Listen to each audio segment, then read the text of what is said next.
A ver, y las futuras generaciones tal vez seguirán hablando sobre el descarrilamiento del tren interoceánico ayer.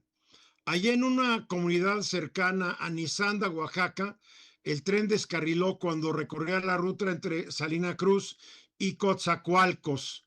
Hasta el momento, 13 muertos, 98 lesionados, 241 pasajeros y 9 tripulantes iban a bordo de este tren de pasajeros. A ver, vamos a hacer un poco de historia. ¿Para qué existe el interoceánico, que en una época se llama el transístmico? Pues para ser una alternativa y poder competir fundamentalmente contra el Canal de Panamá, si no en el volumen, porque el volumen del Canal de Panamá pues siempre va a ser superior al del tren, porque hay barcos que llevan cientos o miles de contenedores y un tren pues no lleva tantos, pero es una buena alternativa y es una y debe ser una muy buena fuente de divisas para México. Pero veamos lo que es el tren de pasajeros. Como Andrés López Obrador le urgía inaugurar esta obra antes de irse muy lejos a su rancho, pues como que apuraron el trámite y como construir las locomotoras y los coches de pasajeros iba a tardar unos 3 años, pues se tomó la decisión de comprar equipo usado. Del Reino Unido se adquirieron, es la información que yo tengo, 3 locomotoras de alta velocidad de una clase 43 más 11 coches de pasajeros. Además, hay informe que después se compraron más locomotoras y más coches para ampliar la flota. Pero en términos de antigüedad, lo comprado en Reino Unido tiene entre 43 y 49 años de edad. De Estados Unidos se compraron locomotoras MD SD70M y coches de pasajeros tipo Amfleet, los que usaba la Amtrak.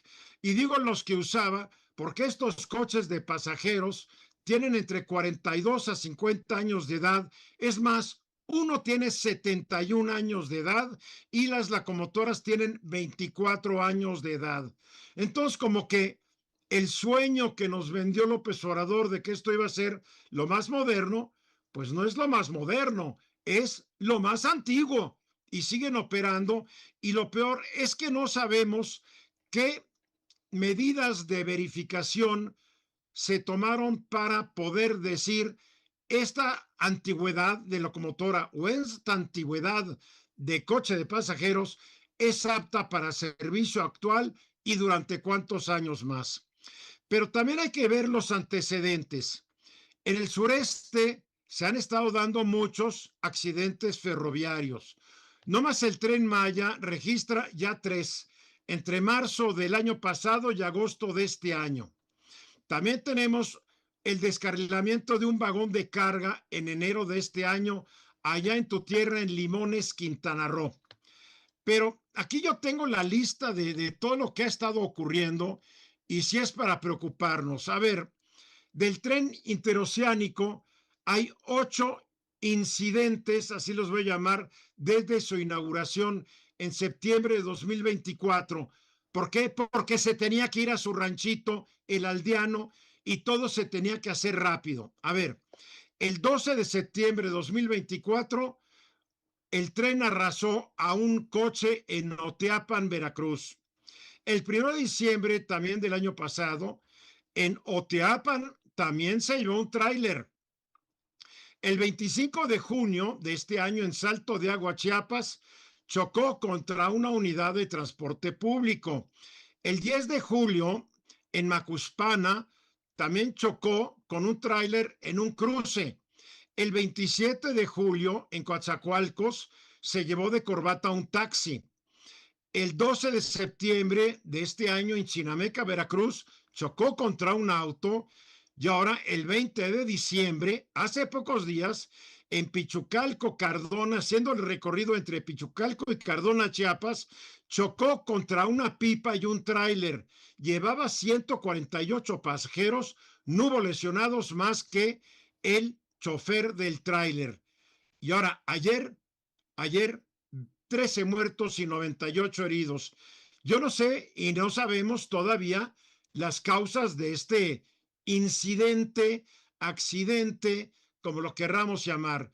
El hecho es que este tren de el interoceánico y el tren Maya sí rebasan los estándares que yo estuve investigando a nivel mundial de accidentes, tanto en tiempo como en kilómetros recorridos. Se ha estado, y desde hace tiempo, se empezó a denunciar en diversas fuentes de que la familia del aldeano, algunos de sus hijos, habían clavado socios cómplices a venderle material a estos trenes. Fue sonado el caso de la grava que se vendió y hay una grabación que dice, la grava no sirve, pero ya veremos qué hacemos en caso de un accidente. El tren también ha sido investigado por la Auditoría Superior de la Federación y esa investigación pues dice de que se fueron unos 35 millones de pesos, quién sabe a dónde, y aquí la presidenta va a tener que decidir o hace una investigación con una gran claridad que no deje a duda de nada y se castigue a quien sea, sea quien sea, o como es la tradición mexicana, que nos den una versión ahí de, de filoncito hasta que se nos olvide el caso, Guillermo. Va a estar complicado eso porque recordemos, el primer punto que hay que señalar es que el actual almirante secretario de Marina era el anterior director del Interoceánico.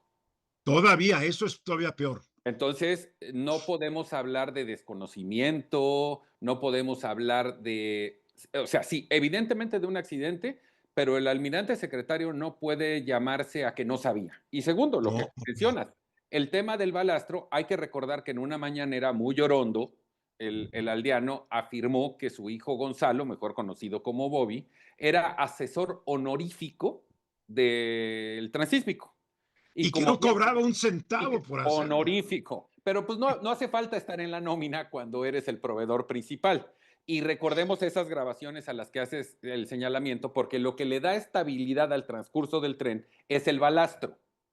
Si esa piedra no está lo suficientemente compactada y con la calidad, es obvio que va a haber, como pudo haber sucedido, y lo vamos a saber en la investigación, y no importa mucho la versión oficial. Aquí va a haber muchos técnicos conocedores del tema que nos van a explicar si ese balastro estaba lo suficientemente compactado para que en una curva el tren pueda tener la estabilidad necesaria, independientemente, como bien dices, de los años que ya tenían estas máquinas. Entonces, yo... Además, según personas que iban en el tren, pero eso no lo podemos saber, se tiene que determinar, dicen que el tren agarró esa curva, porque si tú ves las imágenes, Uh -huh. es una curva.